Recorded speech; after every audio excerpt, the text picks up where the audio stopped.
Hallelujah. आप सबको जय मसीह की। प्रभु आपको आशीष दे और प्रभु आपको अपने आशीषों में बढ़ाता चला जाए और आप बढ़ते चले जाओ।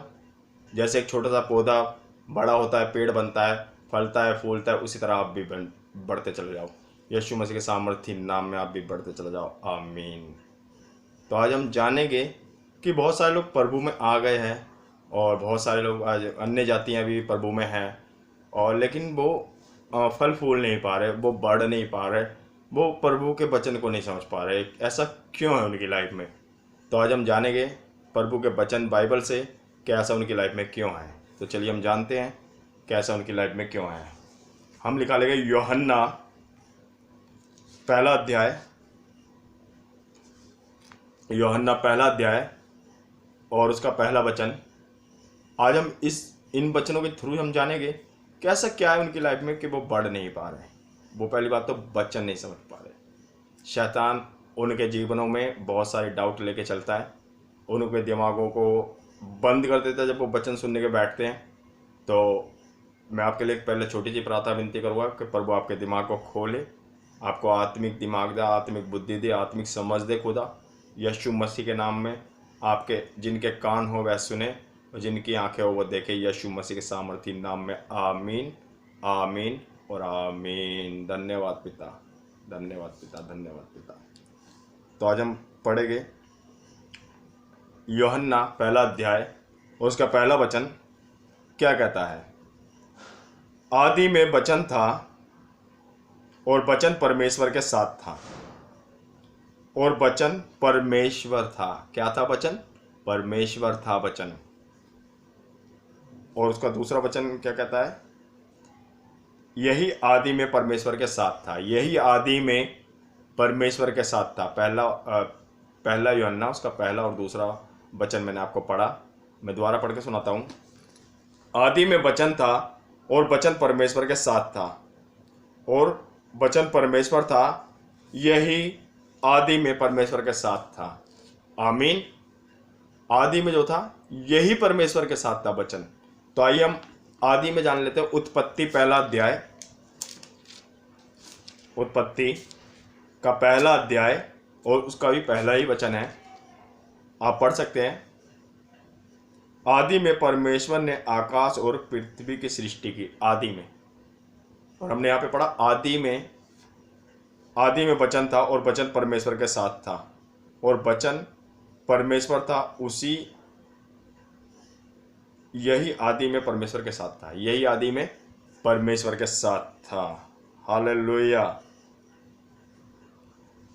अब हम निकालते हैं मत्ती 4 अध्याय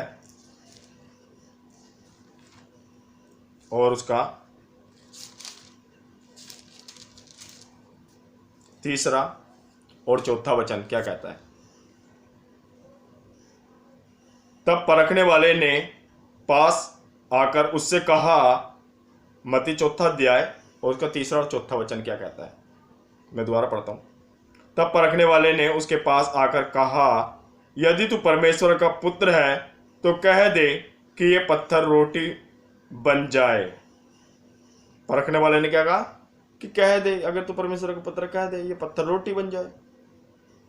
यीशु ने उत्तर दिया, फिर यीशु ने परखने वाले को उत्तर दिया, लिखा है मनुष्य केवल रोटी से नहीं परंतु हर एक वचन से जो परमेश्वर के मुंह से निकलता है जीवित रहेगा।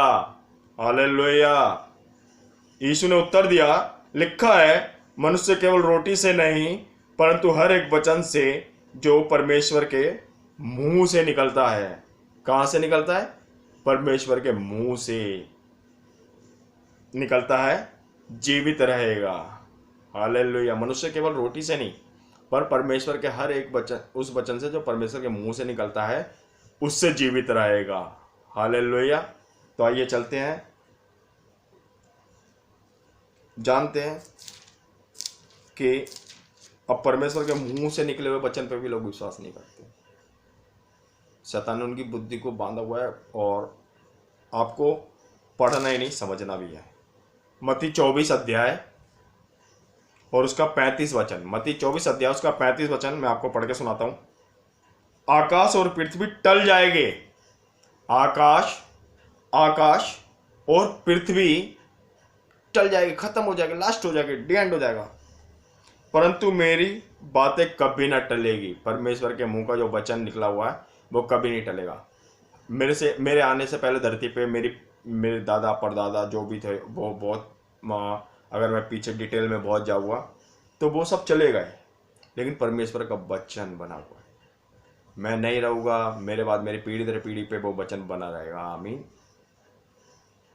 तो इंसान आएगा चला जाएगा, लेकिन वचन वहीं के वहीं बना रहेगा। आमीन। आकाश और पृथ्वी टल जाएंगे परंतु मेरी बातें कभी नहीं टलेगी। परमेश्वर का वचन कभी नहीं टलेगा। अगर आपको परमेश्वर ने वचन दिया, आपको उस पर विश्वास करना है, लेकिन आप शारीरिक दशा में होते हो तो उस पर विश्वास नहीं करते, लेकिन जिस वक्त आप आत्मिक दशा में आ जाते हो तब उस पर विश्वास करते हो। हम निकालेंगे मत्ती 10 अध्याय और उसका 8वां वचन क्या कहता है। मत्ती 10 अध्याय उसका 8वां वचन क्या कहता है। बीमारों को चंगा करो। आप लोगों से कह रहा है, मेरे से भी कह रहा है। बीमारों को चंगा करो, मरे हुओं को जिलाओ, कोढ़ियों को शुद्ध करो, दुष्ट आत्माओं को निकालो। तुमने सेहतमंद पाया है, सेहतमंद दो। तुमने मुफ्त में पाया है, प्रभु ने तुम्हें ये सामर्थ्य देने के कोई पैसे नहीं लिए। तुमने सेहतमंद पाया, सेहतमंद फ्री फंड में, मुफ्त, कोई कॉस्ट नहीं दी तुमने परमेश्वर को।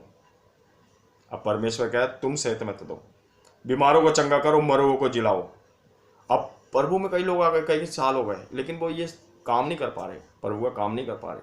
वचन पे विश्वास न करने के कारण वो प्रभु का काम नहीं कर पा रहे। वो आज भी अल्प विश्वासी, कमजोर विश्वासी, या तो कई तो भटक गए हैं। वो प्रभु में होके भी प्रभु में नहीं है, प्रभु की आज्ञाओं को नहीं मानते। अल्प विश्वासी। एक जगह प्रभु यीशु मसीह के चेले गए दुष्ट आत्मा को निकालने और वो उनसे नहीं निकला।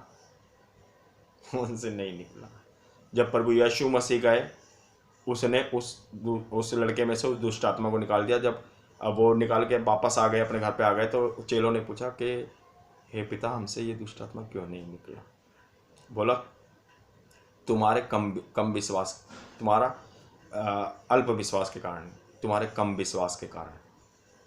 प्रभु ने दे दिया आज्ञा। देखो यहाँ पे, बीमारों को चंगा करो, मरे हुओं को जिलाओ। क्यों नहीं कर पा रहे आप? कम विश्वास के कारण। क्योंकि एक जगह प्रभु ने कहा, जब तुम धरती के होके धरती की बातें नहीं समझ पाते तो मेरी बातें तो स्वर्गीय है, स्वर्ग से मुझे दी जाती है। तुम स्वर्ग की बातों को कैसे समझोगे? हालेलुया। तो प्रभु ने हमें अधिकार दिया हर चीज़ पे, आशीषें दी है। अगर हम नहीं समझ पा रहे तो हम 50-50 साल भी हम बाइबल पढ़ते हैं, और 50-50 साल भी हम हमारे पीढ़ी दर पीढ़ी भी अगर पढ़ती है और वो समझ नहीं पा रहे तो छुटकारा नहीं होता। कई आदमी गरीब आते, गरीब ही मर जाते हैं प्रभु में। कई आदमी बीमार, रोगी आते, रोगी रह जाते हैं। कई आदमी अपनी समस्याओं से निकल ही नहीं पाते, कि वचन पे विश्वास नहीं कर पाते। और दुष्ट आत्मा भी चाहते कि तुम वचन पे विश्वास ना करो, लेकिन आपको विश्वास करना है।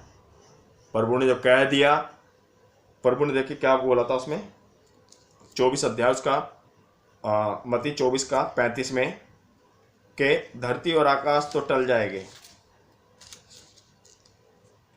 24 अध्याय कि धरती और आकाश तो टल जाएंगे, आकाश और धरती टल जाएंगे, परंतु मेरी बातें कभी नहीं टलेगी।